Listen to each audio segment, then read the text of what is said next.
త్రిష ప్రధాన పాత్రలో నాయకి. పూర్తి హర్రర్ కామెడీ సినిమా. త్రిష కెరీర్లో ది బెస్ట్ పెర్ఫార్మెన్స్గా వస్తున్న ఈ నాయకి సినిమా మీ ప్రేక్షకులంతా ఆదరిస్తారని ఆశిస్తున్నాను.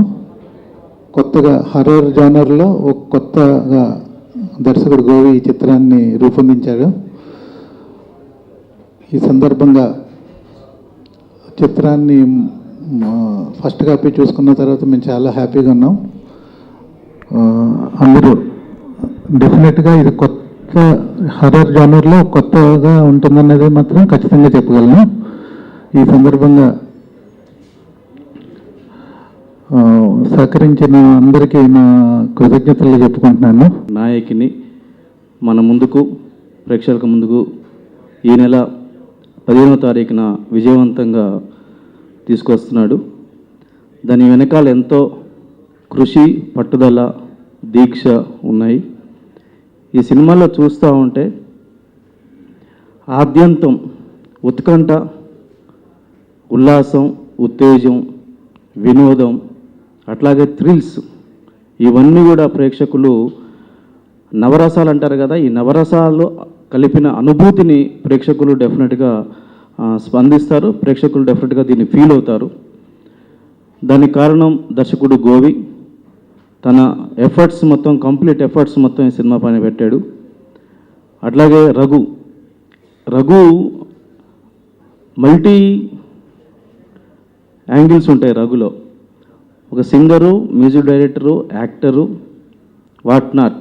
అట్లాంటి రఘుకి ఈ సినిమా బ్యూటిఫుల్ బ్రేక్ అవ్వాలని, ఒక మంచి సినిమాగా తన కెరీర్లో నిలబడాలని. అట్లాగే త్రిష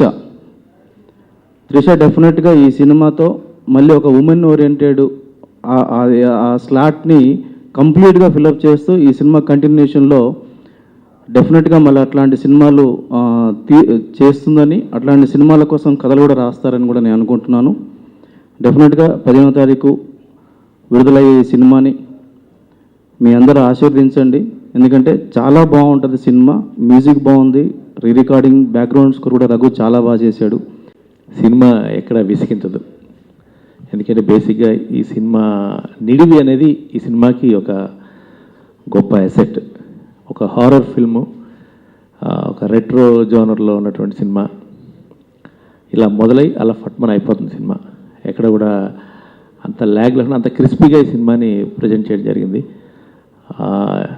ముందుగా ఎన్నో కష్ట నష్టాలు కోర్చి మొత్తానికంటే ఒక 9 మాసాలు మోసే ఒక తల్లి పెట్టినంత కష్టపడి ప్రసవం చేస్తుందో ఈ సినిమాని పూర్తి చేయడానికి అలాంటి ప్రసవేదన అనుభవించి మా గిరిధర్ అన్న ఇప్పుడు ఈ చిత్రాన్ని 15వ తారీఖున ప్రేక్షకుల ముందు తీసుకొస్తున్నాడు. అలాగే ఈ సినిమాకు ఒక తండ్రి లాంటి గోవి దీన్ని అనుకున్న టైంలో కరెక్ట్గా దీన్ని ఫినిష్ చేసి మొదటి నుంచి కూడా సినిమా మొదలైన దగ్గర నుంచి ఒక పోస్టర్ దగ్గర నుంచి ఈవేళ ఒక ట్రైలర్స్ వరకు కూడా మొదటి నుంచి సినిమా ఎక్కడ పడిపోకుండా దాన్ని ఇది నిలుపుకుంటూ వచ్చాడు ఇప్పుడు దాకా కూడా. అలాగే నా పరంగా నేను ఈ సినిమాలో త్రిషతో మొదటిసారిగా ఒక పాట పాడించాను. అలాగే ఒక 80s స్టైల్లో ఉండే ఒక రెట్రో మెలడీ పూర్తిగా లైవ్ ఇన్స్ట్రుమెంట్స్తో కంప్లీట్. నాకు 80వ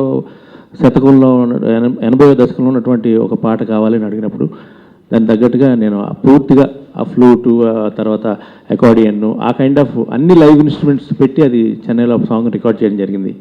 అది రేపు స్క్రీన్ మీద ఆ సాంగ్ చాలా ఇంపాక్ట్ క్రియేట్ చేస్తుందని నాకు నమ్మకం ఉంది. అలాగే క్లైమాక్స్లో వచ్చే ఒక పాట మనకి అమ్మవారి సినిమాల్లో వచ్చేటటువంటి ఒక ఎండింగ్ క్లైమాక్స్లో మనం చూస్తుంటాం ఇలాంటి సినిమాల పాట. ఆ క్లైమాక్స్కి అది తీసుకొచ్చే ఒక టెంపో అది డెఫినెట్గా హెల్ప్ అవుతుంది. అది నేను మొన్న సినిమా చూసినప్పుడు నాకు అనిపించింది. శివన్ అయితే నాకు కుటుంబ మిత్రులు లాంటి అన్న అంటుంటాను. నా ఫస్ట్ సినిమా ముందు కూడా ఆయనే వెళ్ళి చేయండి అన్న అంటే హీరోని తెచ్చుకో అప్పుడు చేస్తా అన్నారు. మేబీ ఈ సినిమా హీరోని తెస్తుందేమో చూడాలి. సో ముఖ్యంగా ఈ సినిమా గురించి మాట్లాడాలంటే, ఈ సినిమా తర్వాత మాట్లాడాలన్నా ఏదైనా గిరిధర్ లేకపోతే నేను ఇంతకుముందు కూడా ఒక ఫస్ట్ ప్రెస్ మీట్లో చెప్పా ఈ సినిమా లేదని. ఎందుకంటే లవి బంగారం తీసిన తర్వాత అది ఫ్లాప్ సినిమా. ఆ ఫ్లాప్ తీసిన తర్వాత ఒక డైరెక్టర్కి ఇంత పెద్ద సినిమా, అది ఒక ఫ్లాప్ డైరెక్టర్కి తమిళ్ తెలుగు సినిమా రావటం అంటే అది ఒక ప్రొడ్యూసర్కి ఎంతో గట్స్ ఉండాలి. సో ఆ గట్స్ ఉన్న వ్యక్తి గిరిధర్. ఫస్ట్ డే నేను కథ చెప్పిన రోజు ఎలా అయితే ఫీల్ అయ్యారో ఎంత కాన్ఫిడెంట్గా, ఈరోజు రిలీజ్కి వెళ్ళే రోజు కూడా అంతే కాన్ఫిడెంట్గా ఉన్నారు ఆయన, నేను, అందరం పనిచేసిన వాళ్ళందరం కూడా. ఎందుకంటే ఫస్ట్ ఒక చిన్న సినిమాగా మొదలెడదాం అనుకునే సినిమా చెన్నైలో ఒక చిన్న సినిమా, తమిళ్ తెలుగు, త్రిష పెద్ద స్టారు పెట్టుకొని చేద్దాం అనుకున్న సినిమా ఇది. అలా ఆ చిన్న సినిమాకి 10 లక్షలు, మినిమం 10 లక్షల రూపాయలు ఖర్చు పెట్టి, అంటే నా థాట్ని అర్థం చేసుకొని, ఈ రెగ్యులర్ హారర్ కామెడీ కాదు భయ్యా, ఇది రెట్రో హారర్ కామెడీ అందం, దీన్ని ఒక రెట్రో లుక్ తీసుకొద్దాము, కొత్తగా ఉండాలి. ఏదైనా హారర్ సినిమాలు ఒక 20-30 వస్తే మన నెక్స్ట్ ఇయర్ మన రిలీజ్కి వెళ్ళేసరికి, అంటే స్టార్ట్ అయినప్పుడు చెప్పింది. సో ఏదైనా కొత్తగా ఏమైనా చేద్దాం, దీనికి కలర్ అప్లై చేద్దామని రెట్రో లుక్ తీసుకొచ్చాం త్రిషకి. అది ఫస్ట్ కథ చెప్పినప్పుడు 1980s ఉంటుందంటే ఎవరికైనా అర్థమైపోద్ది, కానీ దాన్ని ఇమాజిన్ చేసుకోవడం చాలా కష్టమైంది. అప్పుడు ఒక ఫోటోషాప్ ఆర్టిస్ట్తో ధనియన్న దగ్గరికి వెళ్ళి కూర్చొని పాత త్రిష ఫోటో తీసుకొని, దానికి ఇలాంటి హెయిర్ స్టైల్ ఉంటే బాగుంటుంది, ఇలాంటి బ్లూటూత్ ఉంటే బాగుంటుంది, ఇలాంటి శారీ ఉంటే బాగుంటుంది అని ఒక ఫోటో వర్కౌట్ చేసి ఆయనకు చూపిస్తే 10 లక్షలు ఖర్చు పెట్టారు ఓన్లీ ఫోటోషూట్కి. That is Giridhar. అందుకే ఇవాళ సినిమా ఈ రేంజ్కి వెళ్ళిందంటే కారణం ఆయనే. అయితే ఆ రోజు అక్కడ మేము ఫోటోషూట్ చేసి అక్కడ ఓపెనింగ్ చేసాం చెన్నైలో. చేసిన రోజే నెక్స్ట్ డేనే రాజమౌళి గారు ట్వీట్ చేశారు. అది ఆ రాజమౌళి గారు ట్వీట్ చేయటము, తర్వాత అక్కడ 2-3 రోజులు షూట్ చేసి హైదరాబాద్కి వచ్చిన తర్వాత అప్పుడు గిరిధర్ గారు వచ్చారు. వచ్చి భయ్యా ఇది హైప్ వచ్చింది సినిమాకి, ఇది ఇప్పుడు చిన్న సినిమాగా చేయకూడదు, ఏం చేస్తారో చేయండి, మీకు ఎంత కావాలో తీయండి, సెట్ వేద్దాం. అంతకుముందు సెట్ లేదు, దాదాపుగా 80 లక్షల రూపాయలు పెట్టి సెట్ వేసాం. సెట్ వేసి ఎక్కడ కాంప్రమైజ్ అవ్వద్దు, నీకేం కావాలంటే తీసుకో, చెయ్యి, బాగా చెయ్యి, ఎందుకంటే ఇది నీకు లైఫ్, నాకు లైఫ్, ఇది ఇద్దరికి రెండో సినిమా, చేయండి అని చెప్పి ఎంతో సహకరించారు. ఆల్మోస్ట్ మేము ఒక సెట్లోనే 25 డేస్ చేసాం. ఎక్కడ కూడా ఏ రోజు కూడా ఎక్విప్మెంట్ కావాలంటే డిస్కషన్ లేకుండా ప్రతి విషయంలో చాలా సహకరిస్తూ, అంటే ఒక దర్శకుడికి అలాంటి ప్రొడ్యూసర్ దొరికితే, ఈవెన్ కథ విషయంలో కానీ ఫస్ట్ డే విన్నారంటే కథ, మళ్ళీ ఇప్పటివరకు ఫస్ట్ కాపీ చూసేవరకు ఏ రోజు డిస్టర్బ్ చేయలేదు. అంటే అంత ఫ్రీడమ్ ఇచ్చినప్పుడు వచ్చే అవుట్పుట్ ఎలా ఉంటుంది అనేది రేపు నాయకి రిలీజ్ అయ్యాక ఫస్ట్ మార్నింగ్ షో మీరే చెప్తారు. త్రిష గురించి మాట్లాడితే ఈ సినిమా ముఖ్యంగా చెప్పుకోవాల్సింది అమ్మాయి గురించి. ఎందుకంటే ఒక 5 minutesలోనే గిరిధర్ గారు కథ విని వెంటనే, అప్పటికి 30 కథలు వినుంది. గిరిధర్ గారే వాళ్ళు హారర్ కామెడీ చేద్దాం అనుకొని 30 కథలు విని ఉన్న అమ్మాయి దగ్గరికి మళ్ళీ ఒక మంచి కథ తీసుకెళ్ళడానికి భయపడే పరిస్థితి, అది వద్దంటుంది ఏమంటుందని. బట్ కాన్ఫిడెంట్గా లేదు భయ్యా ఇది ఇది ఇది నచ్చుతుంది తనకి అని చెప్పి తీసుకెళ్ళి చెప్పిన రోజే ఈయన కాన్ఫిడెన్స్ నిజమైంది. 5-10 minutes విని, లేదు this is the guy I'm waiting for this, will do it అని చెప్పింది. ముఖ్యంగా ఆమె ఆ రోజు ఒప్పుకుంది కాబట్టే ఈరోజు తమిళ్ తెలుగులో సినిమా ఈ రేంజ్కి వెళ్ళింది. సో దానికి త్రిషకు చాలా ప్రత్యేకంగా థ్యాంక్స్ చెప్పుకుంటున్నాను. అలాగే అనుకున్న ఏదైతే డేస్ ఇచ్చానో ఆ డేస్లో కంప్లీట్ చేయగలిగినందుకు త్రిష సపోర్ట్ కూడా ఉంది.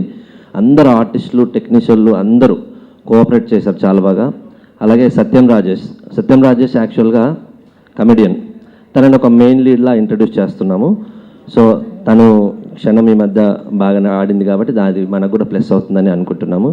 అలాగే సుష్మా రాజ్ ఈ సినిమాలో, అంటే పక్కన హీరోయిన్గా చేస్తూ కూడా సుష్మా రాజ్ ఈ సినిమా కథ విని, నేను చేస్తాను, ఇది రాజేష్ పక్కనైనా సరే నేను చేస్తాను, కథ చాలా బాగుంది అని చెప్పి ఏ రోజు కాంప్లికేట్ చేయకుండా చేసిన తనకు కూడా చాలా థ్యాంక్స్ చెప్పుకుంటున్నా. టెక్నీషియన్స్ విషయానికి వస్తే ముఖ్యుడు మన రఘు కుంచే చేసిన ఒక పాట, అంటే రెట్రో మెలోడీ కావాలి, దీనికి రెట్రో మెలోడీ కావాలి అంటే ఏం చేద్దామని చెప్పి అతన్ని అడిగితే సరే తను ఒక ఐడియా ఇచ్చాడు. ఇళయరాజా కైండ్ ఆఫ్లో ఒక 80s స్టైల్లో మనం తీసుకెళ్ళగలగాలి ఆడియన్స్ని, సరే నువ్వు చేసి నాకు చూపించు అంటే ఒక 20 days టైం తీసుకొని పాట చేశాడు. అదే ఇదేమిటో సాంగ్, అది చాలా మంచి సాంగ్, అది చాలా బాగా దానికి రివ్యూస్ కూడా వచ్చాయి. అలాగే త్రిషతో ఒక పాట పాడిద్దాం భయ్యా, ప్రమోషన్కి బాగా హెల్ప్ అవుద్ది అని అలా ఎవరికి వాళ్ళు, రఘు అనే కాదు అందరూ ఎప్పటికప్పుడు ఈ సినిమాని తమదిగా ఫీల్ అయ్యి తమ ఓన్ చేసుకొని సినిమాకి వర్క్ చేశారు. ఎందుకంటే అందరూ నమ్మారు ఈ సినిమా అందరికి లైఫ్ ఇస్తుంది, బ్రేక్ ఇస్తుంది అని చెప్పి. అలా థ్యాంక్స్ టు రఘు. ఇంకా అందరికీ థ్యాంక్స్ చెప్పుకుంటున్నాను. అలాగే రిలీజ్ విషయంలో ఉన్న కన్ఫ్యూజన్ ఈరోజు క్లియర్ అయిందని అనుకుంటున్నాను అందరికీ. కబాల్ లాంటి సినిమాకే కన్ఫ్యూజన్ తప్పలేదు. వాళ్ళే 1 month నుంచి ఆ రోజా ఈ రోజా అంటూ. కానీ మనకు అక్కడ సెన్సార్ ప్రాబ్లం వల్ల డేట్ పోస్ట్పోన్ చేయాల్సి వచ్చింది 8th అన్న చెప్పినట్టుగా. So 15 we're coming to theatres. ఇంకో మాట ఫైనల్గా, ఇది రెగ్యులర్ హారర్ కామెడీ కాదు. ఇప్పుడు ప్రేమకథ చిత్రం చూసాము, మనం రాజుగారి గది చూసాము. ఇలా స్పూఫ్ కామెడీ ఉండదు ఈ సినిమాలో. ఈ cinema first time logical horror ఒకటి చేద్దాము, లాజిక్స్తో హారర్ కామెడీ ఎందుకు చేయకూడదు అని అనుకొని రాసిన కథ ఇది. ఆ ఎక్స్పీరియన్స్ ఖచ్చితంగా జనాలు ఫీల్ అవుతారు రేపు.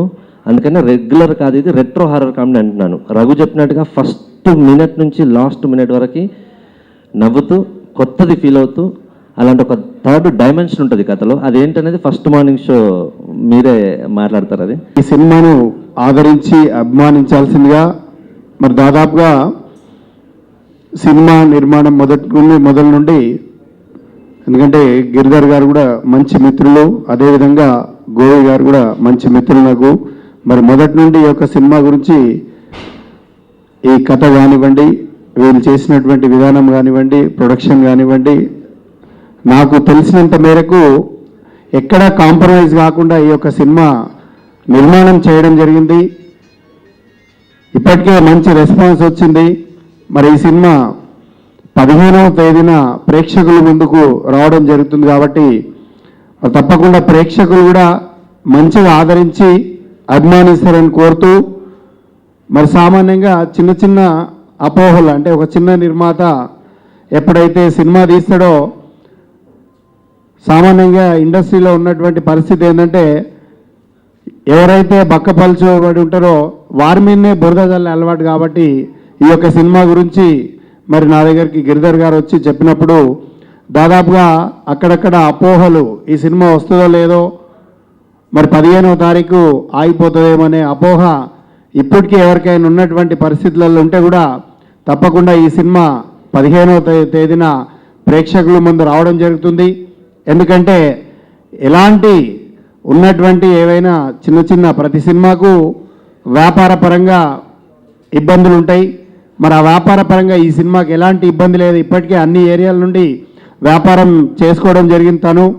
మరి అదేవిధంగా ఆర్థికమైనటువంటి ఇబ్బందులకు కూడా దానికి సంబంధించినటువంటి మొత్తం పర్ఫెక్ట్గా ప్లానింగ్ చేసుకొని కేవలం మొన్న 8వ తేదీన డేట్ అనౌన్స్ చేసి పోస్ట్పోన్ చేయడానికి కారణం ఏంటంటే, తమిళ్లో రిలీజ్ చేయడానికి అక్కడ సెన్సార్ కాకపోవడంతో మరి పెండింగ్ పడడం జరిగిందని నాకు తెలిసినంత వరకు సమాచారం మేరకు చెప్పడం జరుగుతుంది.